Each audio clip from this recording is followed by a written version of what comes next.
our sixth installment of Critique-Opolis. This week was Luisa's movie pick, so she is going to start us off. And your pick was? A movie called The Hunt for the Wilderpeople. This one was directed by, I'm going to struggle with this, Taika Waititi? Taika.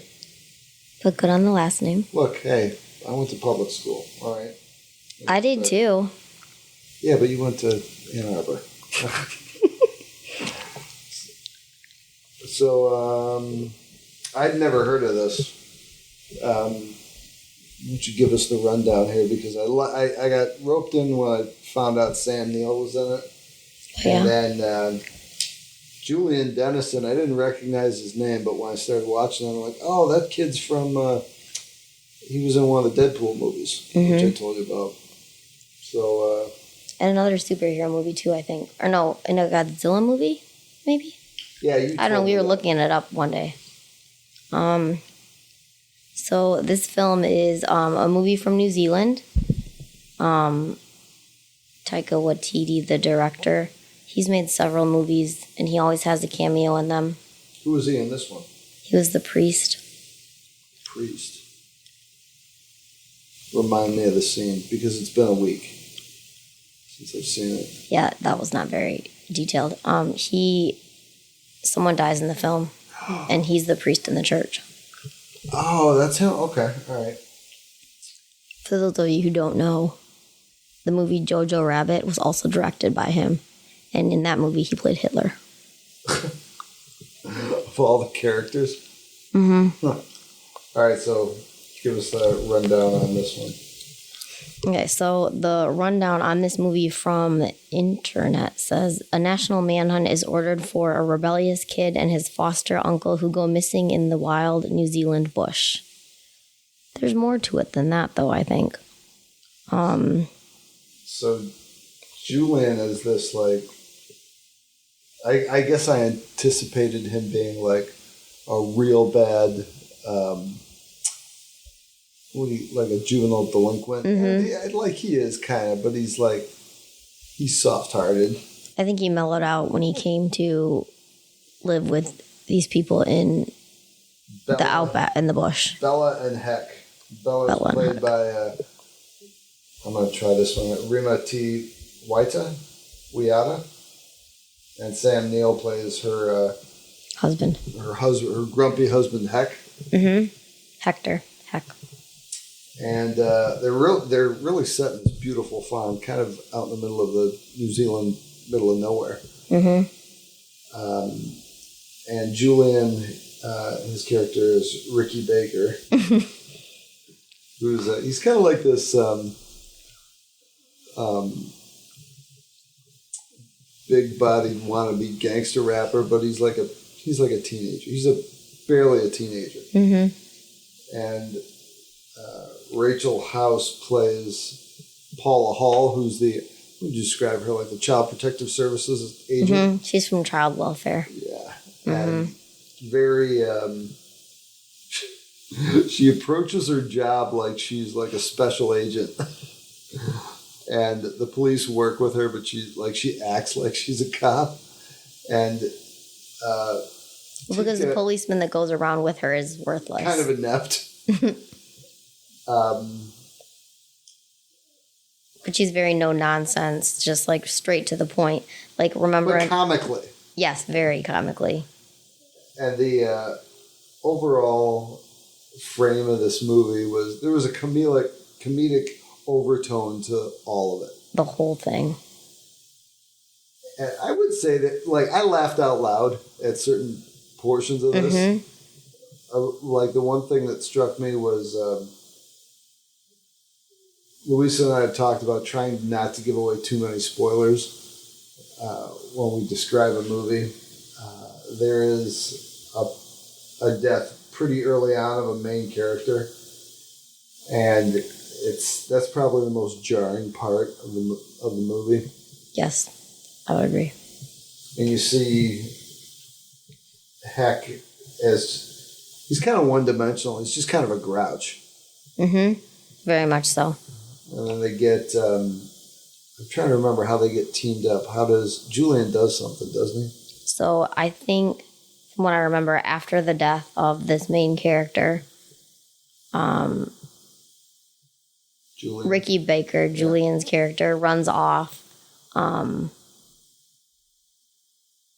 run away because child welfare sent a letter saying that they're going to come collect him. Yeah, and Heck is kind of like, well, that's how it's going to be because I don't really want you. Yep, pretty much. I don't. Yeah, I never wanted you in the first place. Yeah, so that was kind of the harsh part. I was like, shit, I didn't think you would say that out loud. Say it out like that. It was hard. It was rough. It's rough. Yeah, you don't. But thankfully, that's probably the most abrasive portion of the movie. That's as white knuckle as it gets. Yeah. So then he runs off and he decides he's gonna, I think, survive and live in New Zealand, in the wilderness. He's like, just up the hill, if you will, runs from off where they live. Nikes and his gangster sweatshirt and his baseball cap. First, before he runs off, he burns himself alive. Quote unquote. Yes, burns himself alive, and leaves a note. Makes himself a dummy. And leaves a note. And what was his note? His note was something like, "I burned myself to death." It was like, "Goodbye, cruel world.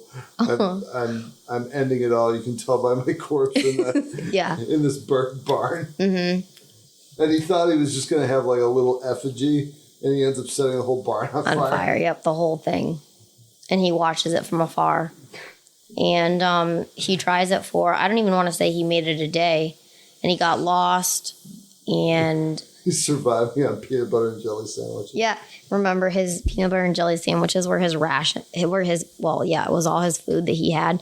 And he was telling himself to ration his peanut butter and jelly sandwiches. And then the next scene is him like pouring all the crumbs into his mouth. Mm-hmm. They didn't last not even a day. Hour. Yeah, like an hour. And then, go ahead. No. And then, Samuel. Thank you. Ricky Baker is like trying to entertain himself and pretend like everything is okay and he's not lost. And then Sam Neill comes into the picture and he's like, finds Ricky Baker, and he's like, look, if you're going to do this, I'm going to help you. And together they, I don't know, survive for a really long time in the wilderness. But yes. They start arguing and Heck hurts himself. Oh, that's right. Yeah, he injures himself really bad. And during the course of, I don't know, like they just had to stay out there while he healed. It was kind of a funny plot. Oh, that's right. That's why they were there so long. He broke a bone, and he's like, "All right, we'll be okay. In 2 weeks, we'll be okay." Mm-hmm. And during that time, that was like 4 to 6. Or I mean, whatever. Yes, it was a while. They were out there for a while. Mm-hmm. And then Child Protective Services is like, this kid ran off, and Heck's a pervert. Yes, that was the big theme. Somehow it gets attached feloniously or erroneously that there's an impropriety or a felonious sexual relationship between the two of them, which is concocted out of thin air. Yeah.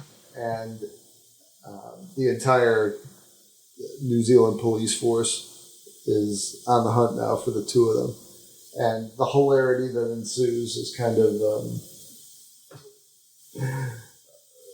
this. I struggled with when I was thinking about talking about this with you because I thoroughly enjoyed it because it wasn't like a heavy meal. Mm-hmm. It was, you kind of knew the direction the story was going to go, mm-hmm. but it's the coloring around how the story unfolds. Mm-hmm. There's a lightness to it throughout. And Julian Dennison, I don't know if he has a desire to be in more comedies, but his comedic sensibility is awesome. Mm-hmm. He was great. I know he really made the movie, and I'm pretty sure a newcomer when he made this movie. So good. He was so good. Just there's a back and forth between him and Sam Neill. That's just so good. And by like a third of the way through this movie, like, these guys are going to be best friends. There's no way to avoid it. Mm-hmm. And I'll keep circling back to this, but Rachel House's portrayal as Paula Hall is... she's geared up like she's a Navy SEAL, but she's just Child Protective Services. And without giving away too many plot points at the end, there's a big chase at the end where Ricky is finally apprehended. That's not the end of the movie, but Ricky's finally apprehended, and Rachel House, her capture of him it's like she was taking down Osama bin Laden. I mean, right? I mean, she was so over the top into this job. Oh my gosh. It was just getting a hold of one kid, and it was like we might have, you know what? We might. This will be tough from a scheduling standpoint, but we might have to talk about these movies like right after we see them, because I'm looking through IMDb as we're talking about it, and I'm remembering some of the characters. Mm-hmm. But like, I forgot that Ricky meets that girl Kahu. Oh yeah, Minor. Mm-hmm. And they become good buddies. He kind of has this fantasy romance with her. Mm-hmm. And her dad is like a super fan of Ricky's because Ricky's all over the news, and Ricky stays at their house when he's on the run, and the dad's just like, hey, let me get some selfies. Yeah, he thinks he's like a celebrity. Yeah. Ricky Baker. The bulk of these actors were Australian or New Zealanders. Yeah, New Zealanders. I'm sure, like, Kiwis. I'm sure if it was a New Zealand production, they're not going to let a lot of Australians in there unless they falsify their origin records. They both make great movies. Well, I'll tell you, they both have their own movie industries. I had a customer at the booth last week, mm-hmm. and she was a Kiwi, and mm-hmm. I asked her, I'm like, where does this? Did you guys fight in a war or something? Why do you guys have this back and forth, like, rivalry? And she's like, oh, it's all sports. I'm like, oh, I thought it was like some kind of terror, like somebody enslaved somebody else. She's like, no, it's just soccer. I'm like, really? That's it? Wow. I'm like, wow. I hope somebody doesn't write into the podcast. Like, actually, Australia subjugated the Kiwis for like 300 years. Better tell this lady, don't tell me, man. I've never even been there. No, we don't normally do like stars or ratings, but I didn't watch it all at one sitting because I sat down to watch it, and I'd had 1 or 2 Drambuie, so I only got into the first 10 minutes, but then I ripped through the rest of it the following night. All around good showing. 5 out of 5 for me, just because it's been a long time since I've seen a movie that I laughed at. Like, there was a couple of scenes where, like, the timing and the zooming on the characters at tense moments it's just laugh out loud funny. Like, there is a couple of key scenes where Ricky and Sam are on the run from Child Protective Services, and they're hiding out in the jungle. And do you remember this? And they zoom in on Ricky, and he has the 2 branches up, and he drops them. He's got war paint all over his face. Yes. And there wasn't like verbiage around it. It was just the quick zoom in to him, like, camouflaging himself. Mm-hmm. It was just, I laughed out loud. Yeah. I watched that scene like 4 times. Mm-hmm. That's why, I mean, this kid, like, he should do more comedies. He had a serious role in that Deadpool movie. He was like he played a troubled youth, but didn't really exercise his like comedic chops that much in this, but he made the movie for me in this one for sure. You can jump in. I'm like, look. Louisa looks at me like when I'm talking, like I'm going to go on all day. I don't have much else to say about it. I don't know. I love this movie. How many times before have you seen it? Only once before. I just remember it. It's like nothing I've ever seen before. Yeah, not a giant cast either. No, very small. I'm looking at a picture of TV, and I don't remember seeing him anywhere. I guess he was the toast. You have to know what you have to know what he looks like before to be like, because when I first saw the movie, I didn't know that he was in the movie, but I've since learned because I've seen several of his other films, and I now know that he's always in them. What another movie? He directed, I believe, Jojo Rabbit. Okay. Did you see that movie? I saw the end of it. I didn't see the whole thing though. Okay. And then I know that got a lot of. Oh, he was in Thor Ragnarok. He was in it, or he directed? He was in it. He was in it. What We Do in the Shadows. He was a writer on that. Oh my gosh! And my mom and I saw that movie. Really? Yeah. Did you see any more about it, or just the title? No. It's about like a group of vampires. Is it funny? You might think so, but I do not. Well, because I like super dark humor. Maybe. Honestly, I don't really remember, but I don't do like the whole vampire thing, so I was like, this is weird. Well, they bill it as a horror comedy, which I've never understood that mashup. Except for maybe the Scream movies, but I think those are the only ones that kind of fit that. Mm-hmm. And I think a few other films. Oh, what's his name? Is that Jermaine Clement from... who's that show about the two musicians that come over from New Zealand and they're both really quirky?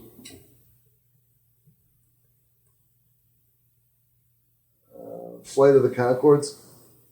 Never even heard of it? Louisa?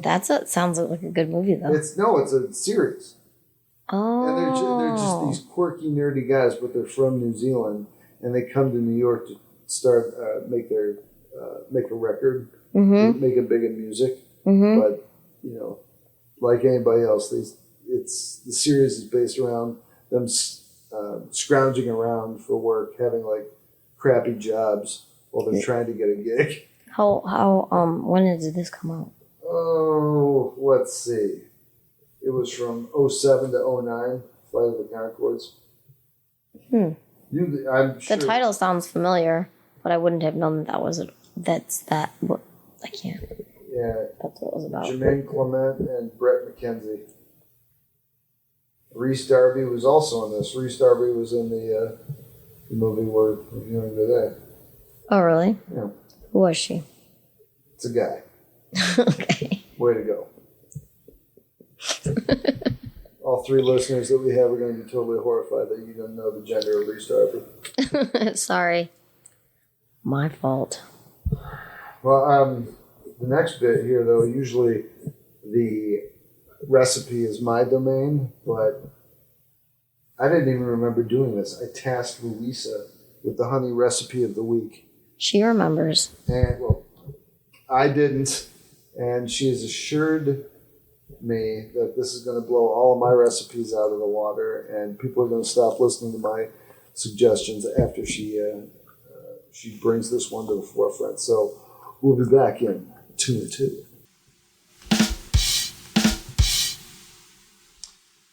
All right, we're back, Louisa. Dazzle us. I'm with bated breath. I'm looking forward to this. I really hope you're not as excited as you're making it sound, because it's not earth-shattering. Don't degrade your suggestions. I'll probably eat it later. What do you got? I'm not going to disagree with that. What'd you come up with? It's not dinner, it's dessert. Even better. You know what I like about how I feel about sugar stuff? Just FYI, as always, check out the Instagram page, JAY, Hey Honey. That's HEY, honey. Unfortunately, this recipe is not on the Instagram page yet, but if she blows my socks off, I'll put it up there. I'll probably put it up there because I have no content for today. What'd you find? Honey gelato. How would I not like that? I didn't say you wouldn't like it. I just, the recipe is, So good. Okay, this is a rich tasting gelato made the traditional Italian way. So here we go. Does Ingredients it matter if first. I'm not Italian? I'm not Italian. You made it? Give me some. Maybe when we're done. Go ahead. So, like Jay said, he does honey. So you should probably use his honey. Not probably, you should. So you'll need a half a cup of honey. Uh-huh. You could probably use regular or one of your flavored. I would bet that would be good. It says a third cup of non-fat dry milk. 1 or 12-ounce can of evaporated fat-free milk. 1/8 teaspoon salt. 4 large egg yolks. 1 cup 2% reduced fat milk. And mint sprigs. It says they're optional. What's a sprig? You know, like Shavings? no, like a leaf. Oh. Or like a twig with leaves on it. We're putting twigs in ice cream now? It's a garnish. Oh, okay. Okay, all right. You know, decoration. I have never made ice cream or gelato, so you're going to have to walk us through this. Okay, so here we go. Step 1. It says combine first 3 ingredients in a medium heavy saucepan. Heat mixture over medium heat until the honey dissolves, stirring frequently. Do not boil and then remove from heat. Step 2. Combine salt and egg yolks in a large bowl, stirring with a whisk. Gradually add honey mixture to egg mixture, stirring constantly with a whisk. Place honey mixture in pan. Cook over medium heat until mixture reaches 180 degrees, about 3 minutes. Stir it constantly, do not boil. Remove from heat, stir in 2% milk, and cool completely. The last step is pour a mixture into the freezer can of an ice cream freezer. Freeze according to manufacturer's instructions. And then put the gelato into a freezer-safe container. Cover and freeze 2 hours or until firm. Garnish with mint sprigs if desired. Sticks. Sprigs. Which are sticks? No, I'd eat that. Oh, yeah, So I would totally eat honey gelato. So when you make ice cream, like proper ice cream, you have to use ice and like the outside of the container has to be lined with ice, I think. And there's salt in the mixture, and that helps it. Like when you churn it, that cools it, I guess. I've seen it done. I've never like actually made it. But this, you make the mixture and it just gets thick, and then you refrigerate it. I see. Okay. I mean, Yeah, because it's gelato, not ice cream. Because I've made ice cream before in science class in a plastic bag with salt and ice and flavor and stuff. How'd that turn out? Really good, actually. I mean, I wouldn't like eat it for dessert. You wouldn't market it to Ben & Jerry's, but you did it. No, I would not market it to Ben & Jerry's, but it was a fun thing to do in school. See, you did a good job. You trying to put me out of a job? Yay! Jay got fired.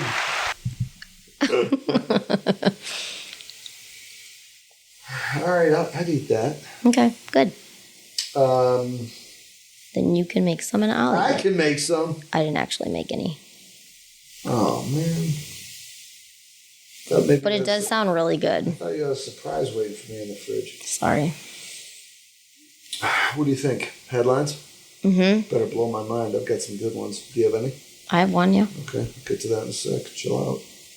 All right. The headlines today. Don't anybody be too critical because we just found these. But they made me laugh. We can thank all of these for coming direct from HuffPost, or at least mine. I have no idea where Lisa found hers. Number 1, things get real batty when a real bat appears during the screening of The Batman.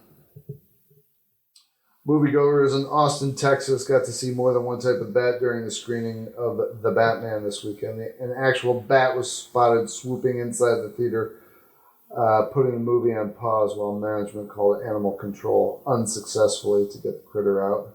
Do you think those people got refunds? Probably not. I'm betting there's not a lot going on in Austin, even though it gets a lot of press. Mm-hmm. Because this made it like there was a flying rodent in a movie theater.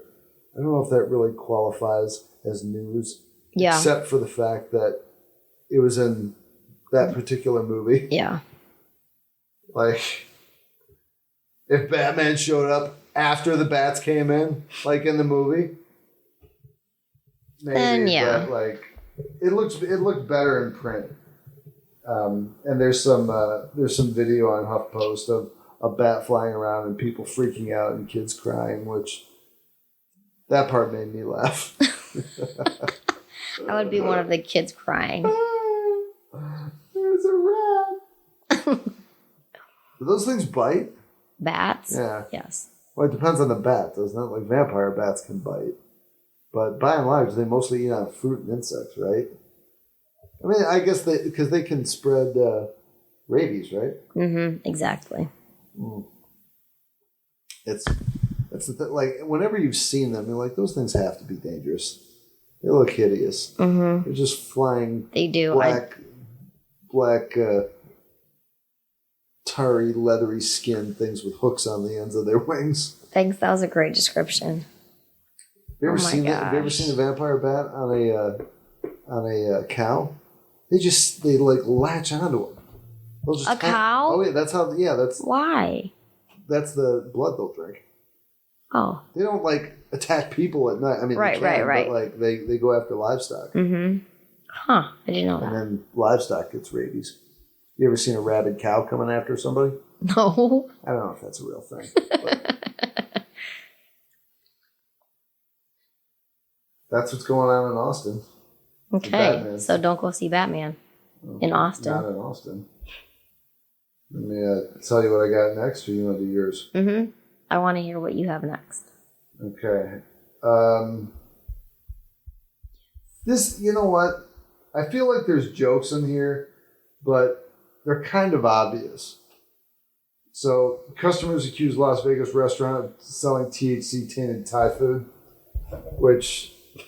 Would this be as funny if it was Italian food?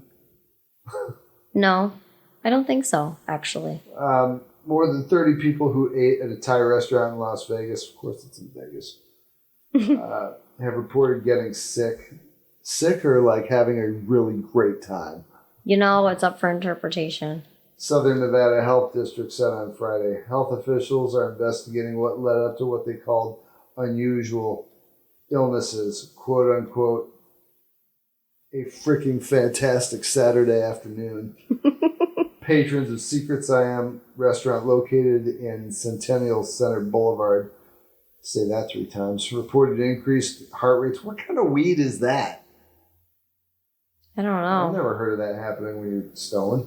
Blurred vision, totally. Disorientation, absolutely. Loss of consciousness, only if you're having a really good time.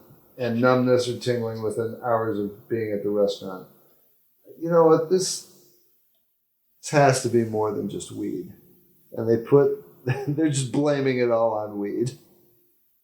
Yeah. Because this did I'm sure it was laced with other things, because some of those, here's what I think happened. There was probably weed in the food, but it was probably laced with something else. Mm-hmm. Or it was a bunch of old biddies who don't know how to have a good time. And they get a little stoned and they start exaggerating and falsifying their symptoms. Mm-hmm. Not that I think Las Vegas or Nevada is in any real danger of repealing their weed laws, but those illnesses and those symptoms don't sound like something that's indicative of straight THC. Not that I'm like the expert on weed or anything, but it just sounds a little overblown. A phone number for the restaurant, which has been closed since earlier this month rang unanswered until Friday. It's funny how they put that in. Like, the restaurant is closed, but the phone's been ringing. No one answers. We don't know what's going on. Well, it's been closed. Health District is asking anyone who ate there not to call.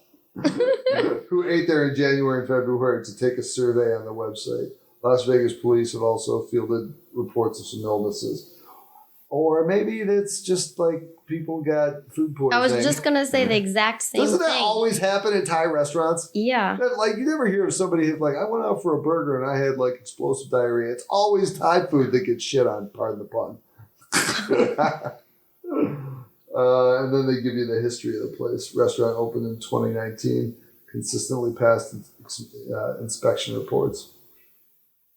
I wonder if this was some low, like some, what do they call those? Like a independent operator, just like some disgruntled kitchen employee who's like, it'd be funny.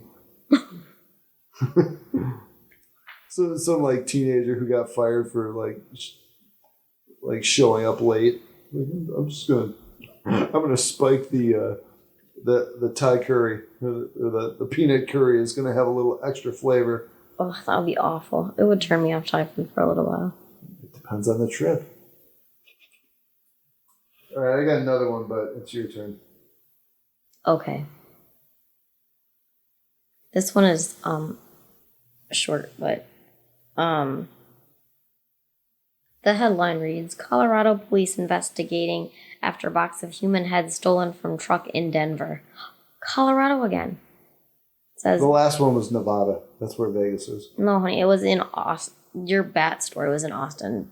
Oh, That's you're right. Texas. You're right. Okay, I stand corrected. Come on. What? You know, it's Sunday. Why do I have to know geography today?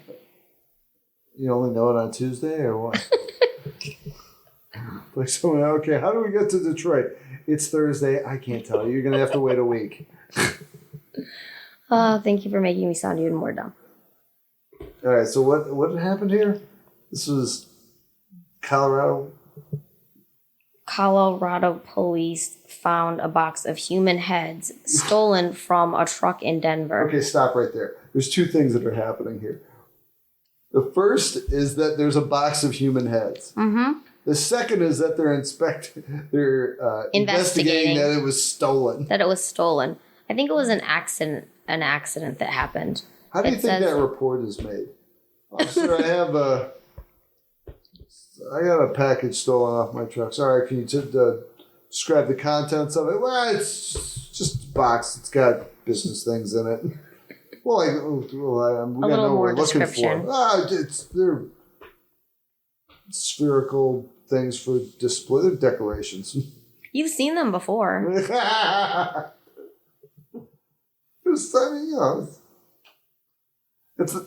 like the kind of thing like before they got the search warrant for Ed Gein's house. You know the guy who they based the Texas Chainsaw Massacre off of? I did not know that's who they based it off. Yeah, there was a serial killer named Ed Gein in the 50s who I think he was kind of a grave robber. And he was mentally, of course, he was like nuts. But he decorated his house with like flesh and things. So whenever I hear stories about bodies going missing, and I hear a story like that like once a week, you can't help but wonder, like, I want to know how that investigation started. Like, was it reported, or was it just found on the side of the road by the cops, and they found what truck it fell off of? Did these belong to you? Oh yeah. No, I don't know what that is. It's got the name of your store on it. That box could have come from anywhere. It says that the strange theft took place between 2:30 and 9:30 a.m. and the freight company's truck was parked in a Denver neighborhood. I'm not really sure.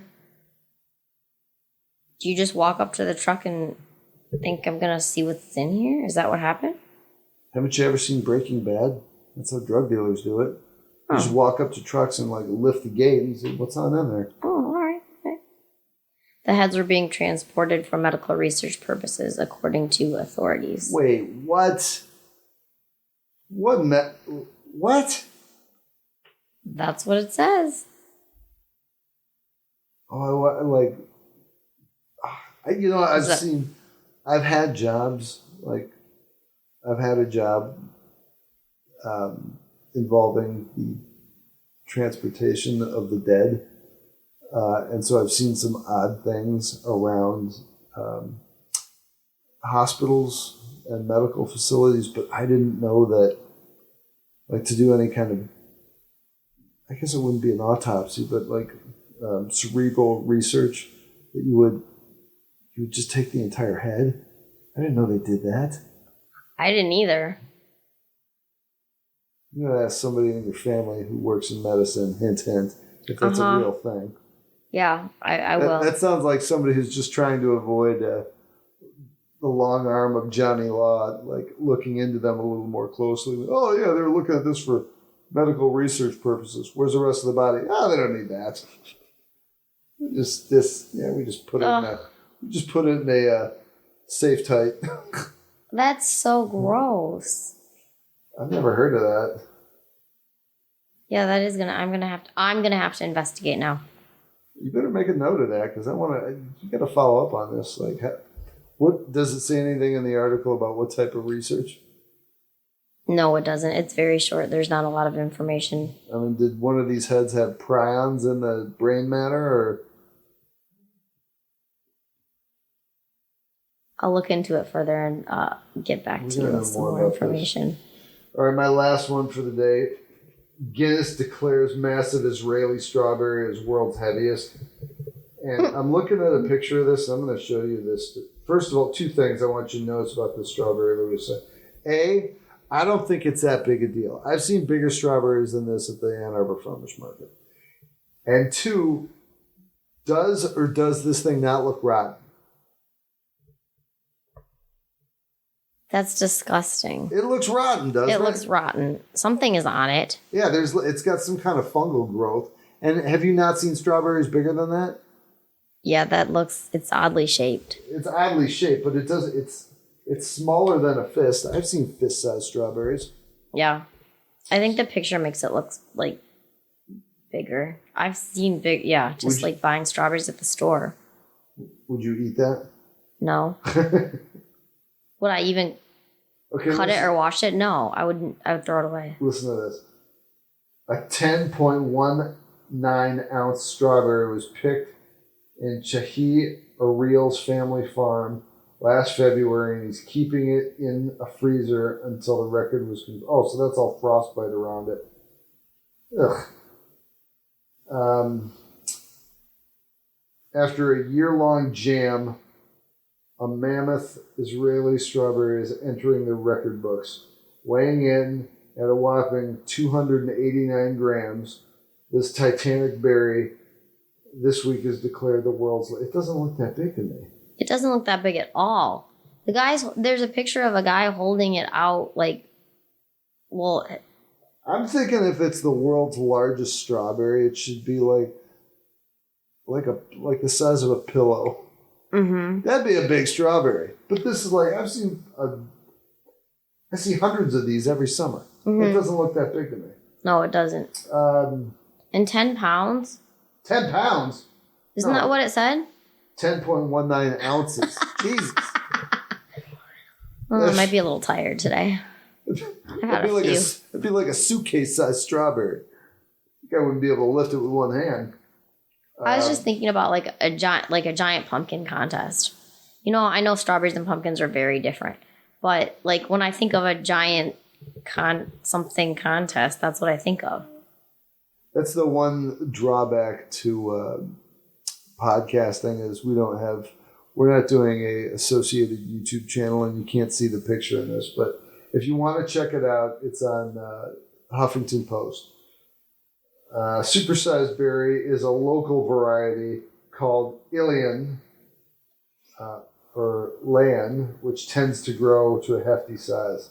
So they're not these aren't regular strawberries. These are like roided up strawberries. Ariel said the record-setting specimen has shrunk to about half the size it was the year before. How does that work? If it shrunk, you could say, yeah, it was like 90 pounds last year, but it took you a year to show up, so it got smaller. It seems like you'd have to have some kind of evidence outside of your word. Yes. Like, it doesn't look that big, but trust me, it this really is the was. biggest one. It really was. It used to be bigger than our car. Well, you can pick it up with one hand. Trust me, it was ridiculous. We had to have our own field for this one strawberry. Oh my gosh. It tends to make me think that maybe Guinness's standards for verification might be slipping a little bit. Yeah, agreed. The wait turned out to be fruitful. Oh my God, did you really write that, Huffington Post? Ariel said he jumped up and down in his car. What kind of car is that? Laughing and singing when he got the news. Not a lot going on in Israel, I guess. We're happy to be in the Guinness Book of World. Like, okay. I guess that's a big deal in Israel to have record-setting strawberries. And save them for a year and then check them back a year later. I can't believe that they said this, that the wait turned out to be fruitful. Oh. You know how easy it must be to get a job in journalism now? All right, I don't know about you, but that egg frittata thing that I ate today, like, I feel doped up. I'm, like, drowsy. Like, I can see that. It's not like I tried to pick up like a 300-pound strawberry, but I'm kind of tired too. Now that you said that you were drowsy too, and the sun's coming in, I might just have to sleep. I know that if I lay in front of that sunlight on the floor, I'll be out for like 4 or 5 days. 4 or 5 days? I'm pretty tired. I was thinking like a cat nap, like, sleeping in the sunshine. There you go again, Louise, doing things like an amateur. I'm not going to sleep for 4 or 5 days, but a good nap is like an hour for me. I know how to be drowsy, okay? I'm a pro at it. And with it, we're going to get back to this later, but should I tell everybody what the next movie is? Oh, yeah. We don't usually do a preview, but yeah, go ahead. Yeah, we don't usually, but I'm looking forward to this. I've already seen it once. It's a little bit older film called Bossa Nova with Amy Irving, and it's set in beautiful Rio de Janeiro. Now, if you've been to Rio de Janeiro and you're about to tell me that I have to eat my words because it can be kind of a funky town, like all cities, you have to know where to go. But Rio... Yes, well said. Rio, I loved Rio. It was wonderful, and it's kind of a quirky movie, but I enjoyed it. But I'm not going to say anything more about it because I'm looking. I have a couple of critiques in my hip pocket that I'm curious to see if Louisa picks up on. So with that, we will talk to you soon. I'm not going to say in a week because I'm not good at making